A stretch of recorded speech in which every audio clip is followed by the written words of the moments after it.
Okay, so a little bit of introduction here. Um, there's been a shortage of these 50 grain VMAX bullets that I've done all my load development with, and I'm a little disappointed about it.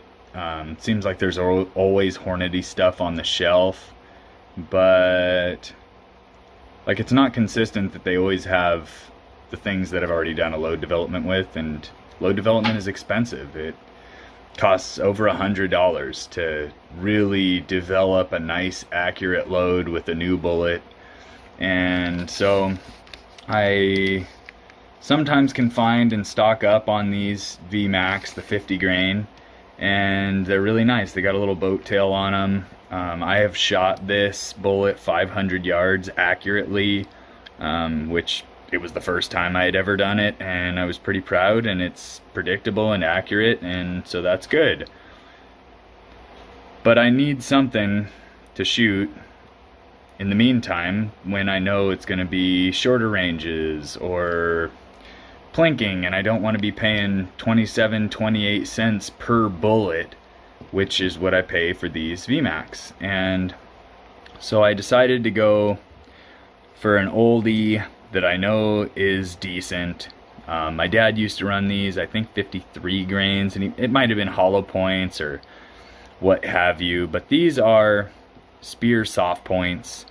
I know them as hot cores, but doing a little research, these might not be hot cores, but we always called the Varmint bullets, the flat base, 50 to 55 grain 22 caliber bullets. We called them hot cores. So these are flat base, so the mass is a little more concentrated. They don't have the ballistic tip, so there's, they get a little scuffed up. They're not quite as uniform, and potentially not as rapid of expansion without this polymer tip driving expansion on impact. But I wanted to do a test, and so I've developed a couple loads that seem pretty accurate, and we're gonna go ahead and move forward with not only accuracy but another explosiveness test, just to see how the bullet expands and what it does in a appropriate test medium. And I will say that at this point I've already killed a coyote with one of these, and I will bore you with that description at the end of the video, so you guys can tune out if you want from the bullshitting. Alright, so I went ahead and shot a primer test with those Speer soft points, the 50 grain flat base hot core Varmint soft point. I don't know, but we got, with small rifle magnum primers, we've got about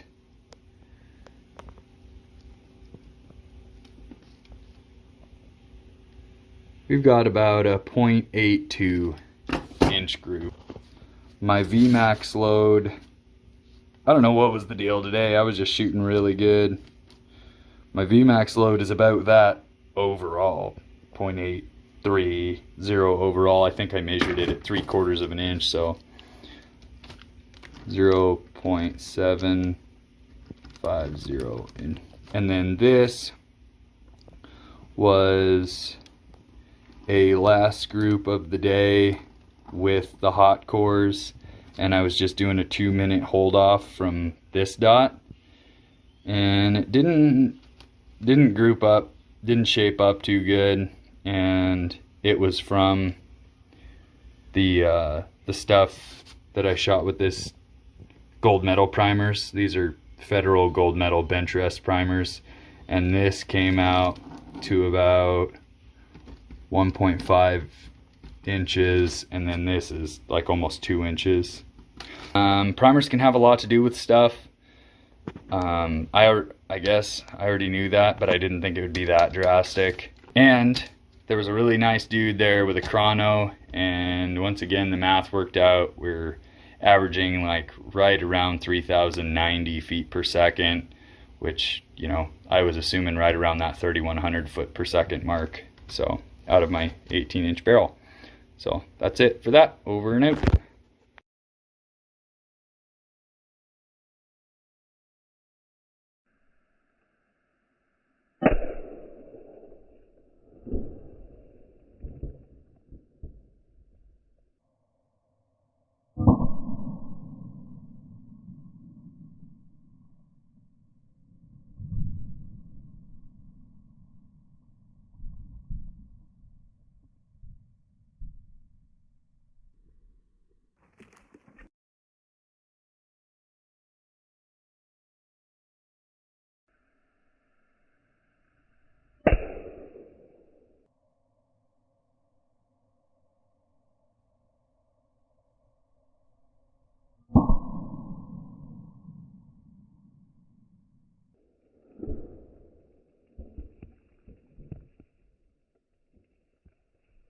Well, my first shot with the VMAX, I got out there, and while my phone was recording slow motion footage, my battery fucking overheated and it quit.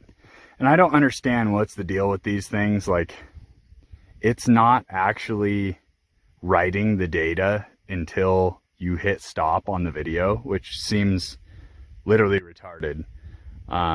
So it's not like it just cuts out wherever the phone overheated. It's like, no, whenever it overheats, everything it was doing in that segment is gone.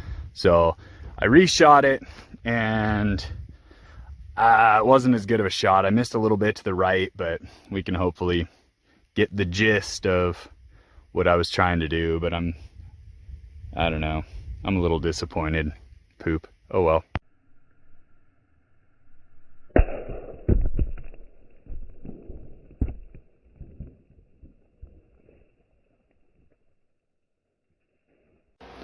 Okay, so I obviously, you know, have found a cheaper load. These bullets, I can pick up a box of 100 for 19 bucks. They're almost always on the shelf, and there's always bulk available. So pretty much any of my like shooting, reloading supply stores offer this 50 grain Speer soft point varmint in 500, 1,000, 5,000 boxes, and I mean, it's like cheaper by the dozen. I can get these for as cheap as like, I think 13 cents a bullet for these Speer soft points. And, you know, maybe not as accurate as a VMAX. Like I've said before, I consider a VMAX to be nearly a match grade bullet, really. I mean, I've seen match-like performance out of them, so no doubt there. But I need a cheap alternative, and I'm not shooting matches here. I'm shooting dogs out of fields that are killing deer. So, you know, this is more than sufficient, and I would like to express that the terminal ballistic performance of this in an animal was quite impressive. It penetrated the animal's hide, left a 22 caliber hole, and there was, you know, a glob about yay big of basically gelatin at the entrance wound right underneath of the skin of the flesh, and there was a fist-sized about yay big ball of destruction inside of the animal's thoracic cavity. Several ribs were shattered, and there was quite a large handful of insides that were turned completely to gelatin, presumably, you know, vaporized on impact.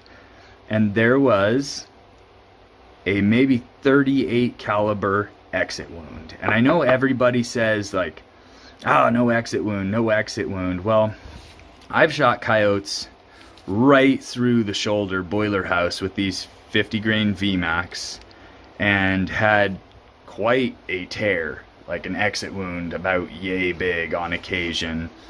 Sometimes a pinhole, and sometimes none if I shoot him front on or quarter into the chest or the shoulder. But pretty much a broadside hit, which is more often what I get, is that a coyote's running and I hoot at him. He turns sideways his head to look at me. He's perfectly broadside. Blammo, I nail him right through the rib cage. I always get an exit wound. Always. I always get an exit wound. And my exit wound with this bullet was pinhole sized. It was not a large tear. It was just a hole. I couldn't find any pieces of the jacket or lead or any such inside of the animal, but considering the energy dump inside the cavity, it's presumable that the bullet blasted to smithereens and just the base of this copper cup and maybe a tidbit of lead continued on and exited the animal. So more than sufficient. I've got a little sewing to do on that hide, but less damage than the last coyote that I shot with one of these VMAX, which left about a 3 or 4 inch tear in the side of a really nice soft young coyote hide. So anyway, terminal performance more than desirable on a coyote. Wasn't the best shot ever, and it folded it. It got up, chased its tail a little bit, and 10 yards from where it was hit, it just tipped over and dumped. So this bullet gets it done. This was maybe like 125, 150 yard shot. The ballistic testing you guys watched was done at 200 yards. So considering that explosiveness, I think we're sufficient here, and I think I'm gonna run this bullet pretty near all the time, except when I think I'm gonna potentially need to shoot long range, because the VMAX at 500 yards is still cooking along about 1900 feet per second, which is as fast as a 22 Magnum but with a 50 grain bullet. So at 500 yards, this is still an effective small game, medium game, like coyote and cougar sized animal killing round, and I would stand by that any day. And these being flat base and not having a ballistic tip or a match grade, me-plat or tip, I don't think I would attempt to shoot these 500 yards at an animal. I mean, I'm willing to test it, but I don't think I would shoot them at an animal. So we're going to go ahead and move forward with this pretty much being my main ride around in the truck, coyote hunting, target plinking, group practicing round right here, because these bullets are cheap and effective.